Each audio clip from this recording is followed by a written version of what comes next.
Pode começar? Pode. Oi pessoal, sejam bem-vindos de volta aqui para a nossa parte da tarde da programação centenária, de comemoração ao centenário do Coaching. Agora a gente vai ter a palestra do Murilo. Vou fazer uma pequena introdução aqui. Se os teoremas de Shannon mostram com clareza os fins a serem atingidos no processo de comunicação, pode-se dizer que os códigos são os meios efetivos para atingi-los, mesmo que aproximadamente. Na palestra do professor Murilo Loyola, teremos a chance de travar contato com diferentes esquemas de codificação e de compreender os fundamentos teóricos e matemáticos a eles subjacentes. Obrigado. Boa tarde a todos. Obrigado pela presença. Gostaria de deixar público aqui um agradecimento ao Gomes e à comissão organizadora do convite de participar do evento, ministrando uma palestra. Para mim é uma honra estar aqui. Bem, o que eu pretendo falar um pouquinho hoje é um pouquinho mesmo sobre códigos de topologia, ou seja, basicamente um fundamento. Tá? Não vou entrar em detalhes matemáticos, detalhes algébricos. A ideia é passar realmente uma visão geral de por que usar códigos de topologia e falar um pouquinho sobre duas das principais classes de códigos, os códigos de blocos e os códigos convolucionais. Então, eu tinha conversado bastante com o Gomes, e a gente decidiu fazer essa palestra bem introdutória, tá? Pensando num aluno de graduação que não tem conhecimento na área. Então, já de antemão, peço desculpas aos que já conhecem bastante o assunto, muito mais do que eu aqui. Então, vai ser uma palestra bem introdutória, sem nenhum detalhe matemático, algébrico, ou muito técnico. Então, se a gente pensar num sistema de comunicação, isso aqui surgiu, embora hoje em dia a gente tenha códigos topologias aplicados em várias áreas diferentes, surgiu com sistemas de comunicação.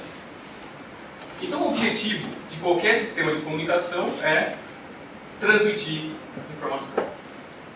Esse é o objetivo final de qualquer sistema de comunicação.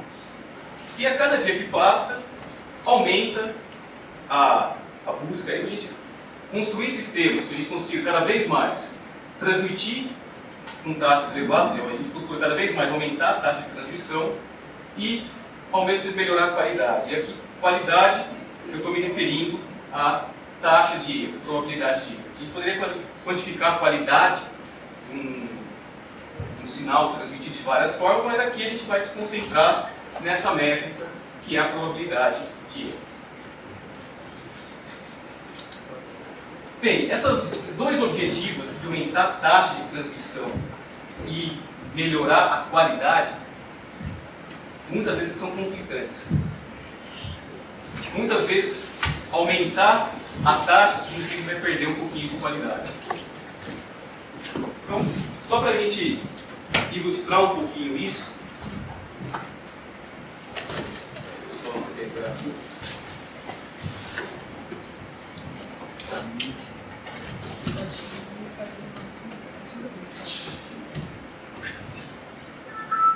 Então, peguei dois áudios aqui. Na verdade, o MATLAB que gerou os áudios aqui. Então, vou passar um aqui. Vocês tentam entender, ver se vocês conseguem entender a mensagem. Vou passar exatamente a mesma mensagem, tá? Só que eu vou passar a mensagem com taxas de transmissão diferentes, ou seja, com velocidades diferentes. E aí vocês vão analisar como é que vai ficar a qualidade. Vai ficar mais fácil ou mais difícil entender a informação. A informação é exatamente a mesma nos dois casos.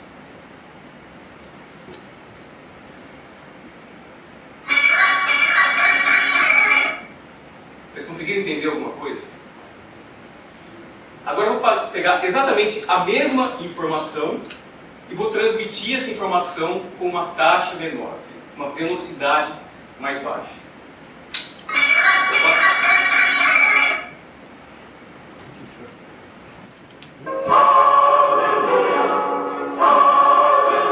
Exatamente a mesma informação.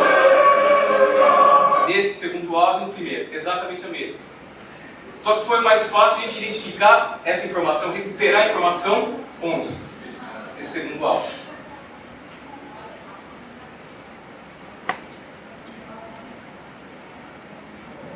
Então isso aqui é só para, de certa forma, ilustrar um pouquinho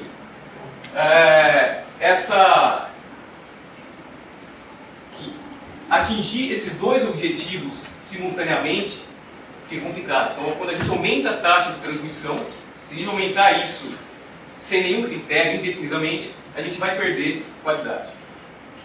Então, a gente provavelmente não vai conseguir recuperar a informação corretamente.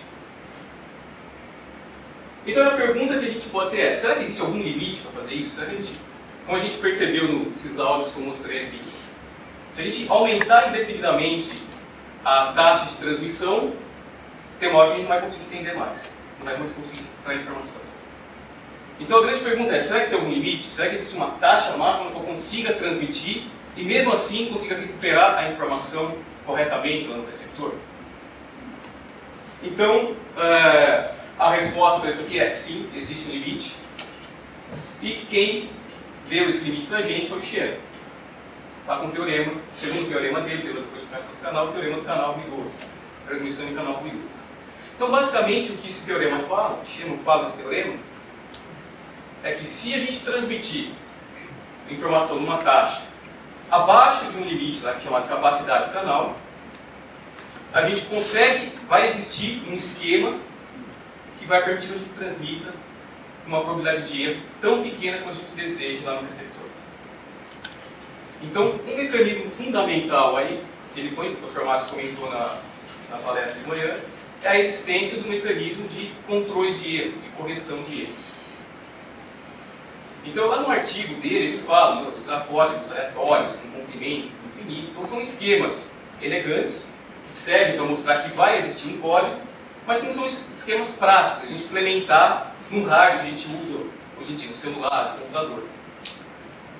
Então, basicamente, a maior parte dos trabalhos hoje em dia em teoria de codificação, na verdade, isso quando o Shannon propôs isso aqui, é exatamente tentar projetar códigos que permitam que a gente chegue o mais próximo possível da capacidade e conseguir controlar os erros, e ainda com uma complexidade que seja factível de a gente implementar num hardware que a gente usa normalmente. Então, como eu comentei, o artigo lá do Shannon supõe que existe algum mecanismo de controle de erro, um código que vai corrigir erros lá no receptor. Então, qual é a ideia de um código corretor de erro? Basicamente, é a gente aumentar a robustez do sinal que a gente vai enviar ao ruído. A gente vai transmitir informação para um canal ruidoso. Esse canal pode, eventualmente, trocar alguns bits. Vamos supor um canal binário. Estou mandando símbolos binários e esse canal vai causar erro em algumas posições da minha informação, da informação que eu estou enviando. Você vai trocar alguns bits. Então, a ideia dos mecanismos de codificação de canal são de dar robustez a esse sinal, para proteger esse sinal contra erros que ocorram durante a transmissão, devido ao ruído. Então, a ideia básica é a gente adicionar uma redundância controlada a essa mensagem que a gente tem que enviar. Então, aí, o grande problema é como é que a gente constrói isso? Como é que a gente escolhe, como a gente vai criar essa redundância extra para proteger o sinal durante a transmissão? Então, o Shannon, no artigo dele, ele fala que existe um código, mas ele não mostrou como construir esse código, como construir esse mecanismo de correção de erros. Então, a partir disso, como eu comentei, muito trabalho tem sido feito na busca de códigos que consigam, que permitam que a gente atinja a capacidade do canal. Então, vamos pensar, um esquema de código talvez mais simples que a gente pode pensar. Então, deixa eu voltar aqui no meu último áudio da apresentação.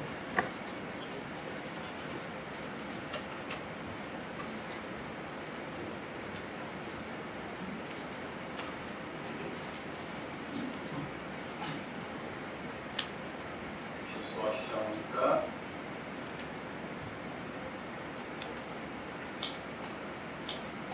Bem, então eu vou tentar falar alguma coisa aqui, para facilitar a memorização, vou colocar um som de fundo aqui, para a gente tentar gravar mais fácil a informação. Então, imagina que eu vou transmitir a informação para vocês. O que aconteceu? Esse som que eu coloquei, na verdade, foi um ruído gaussiano. O que ficou mais fácil? Vocês entenderem a minha informação que eu estou falando aqui, ou com o que eu estou falando ao mesmo tempo?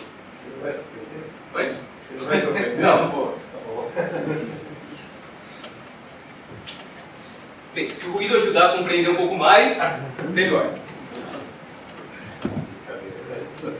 Então, quando a gente está no dia a dia mesmo, conversando, tá?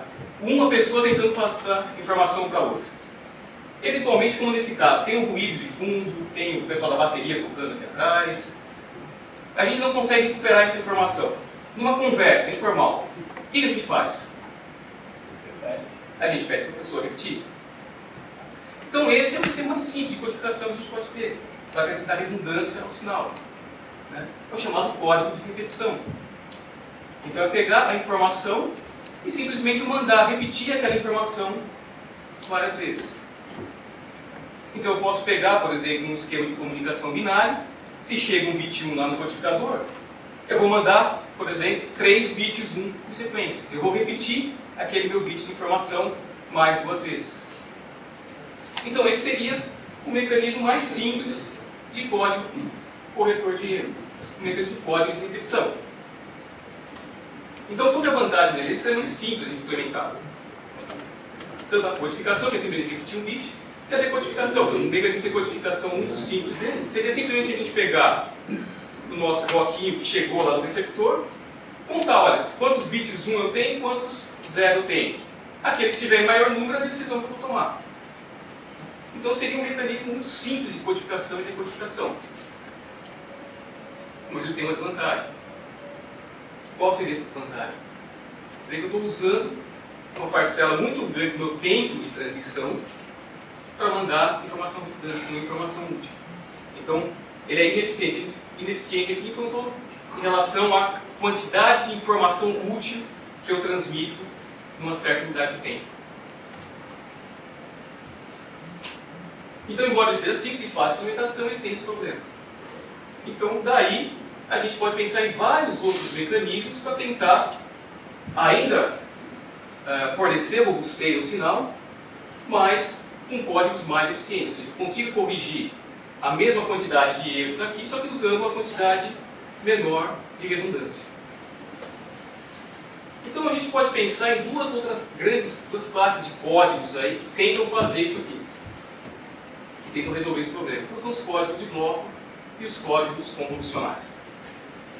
Então a ideia dessa apresentação aqui hoje, como eu já comentei, é falar de forma bem superficial, de forma bem simples, um pouquinho, introduzir alguns conceitos de códigos de bloco e alguns conceitos de códigos convolucionais. Tá? Uma vez que a gente fosse estudar realmente a fundo, a gente poderia pegar várias disciplinas para cada um desses tópicos aqui.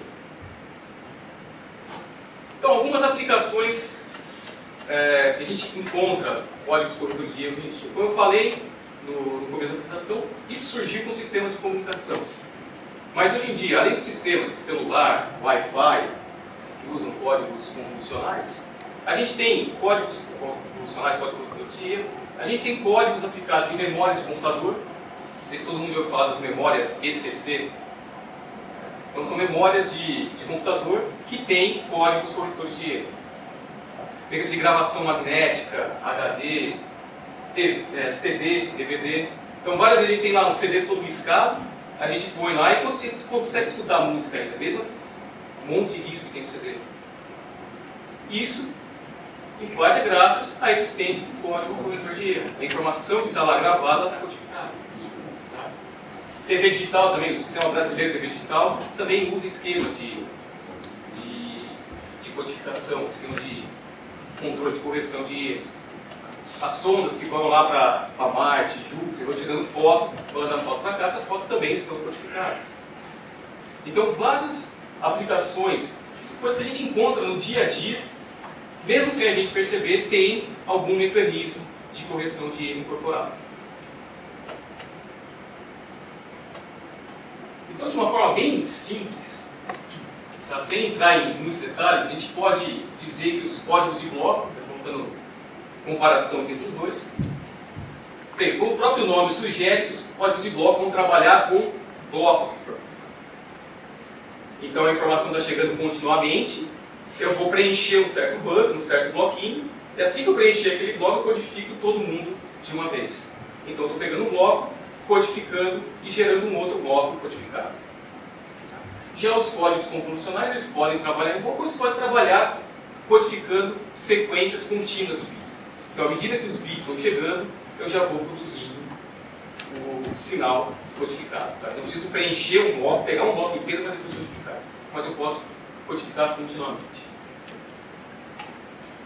E aí os códigos de bloco, eles não têm memória aqui no sentido que eu não preciso pegar blocos anteriores para codificar uma certa informação. Basta pegar o bloco atual e daquele bloco atual eu consigo codificar todos os bits daquela mensagem. Já o código convolucional, como eu vou mostrar para vocês no final o esquema de um codificador, ele é um sistema que possui memória. Ou seja, o sinal codificado em um determinado instante, ele pode depender não apenas do bit atual que entrou no codificador, mas de bits que foram enviados em instantes anteriores. Então é isso que a existência ou não de memória quer dizer, que a dependência ou não da saída em relação a entradas atuais e passadas. Então, falando bem por cima aqui sobre os códigos de bloco, só para introduzir um pouquinho a notação, a gente vai considerar que as mensagens têm cabeça. O que é mensagem? Mensagem é a informação que eu quero codificar, é a informação que eu quero proteger. E vamos supor então que eu tenho um bloco formado por K bits. K bits de informação, de mensagem. Palavra código é o que sai do codificador, é essa informação codificada, já com essa redundância acrescentada. E a gente vai supor aqui que as palavras código têm N bits, onde esse N aqui, ou seja, o tamanho da palavra código, ele é maior do que o tamanho da mensagem. Isso por quê? Porque a gente está acrescentando redundância. Se a gente acrescentar redundância, quer dizer, eu coloco alguns bits a mais no meu bloco. Então, o tamanho da palavra código é sempre maior que o tamanho da mensagem. Então, se eu tenho N bits na saída do meu codificador e K bits na entrada, quer dizer que eu acrescentei N menos K bits de redundância. Uma outra decisão que é a taxa de código. A taxa de codificação é dada pela razão entre o tamanho do bloco da mensagem e o tamanho da palavra código.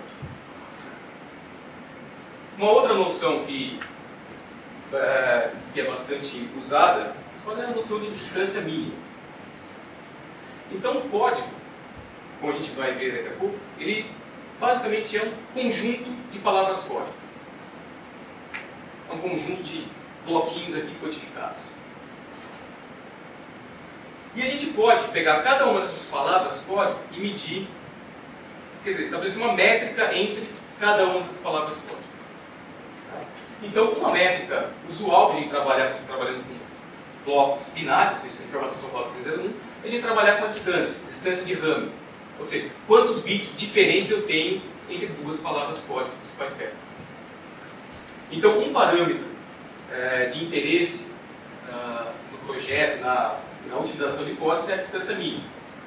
Que seria, então, a menor distância de RAM entre duas palavras código quaisquer. Então, aqui eu coloquei um esqueminha de como é feita de um código de bloco. Então, eu tenho aqui um bloco de informação, que eu chamei de N, é a minha mensagem, e esse bloco tem K bits. No caso aqui, 4 bits, mas de uma forma geral, K bits. Então, eu vou pegar essa minha mensagem.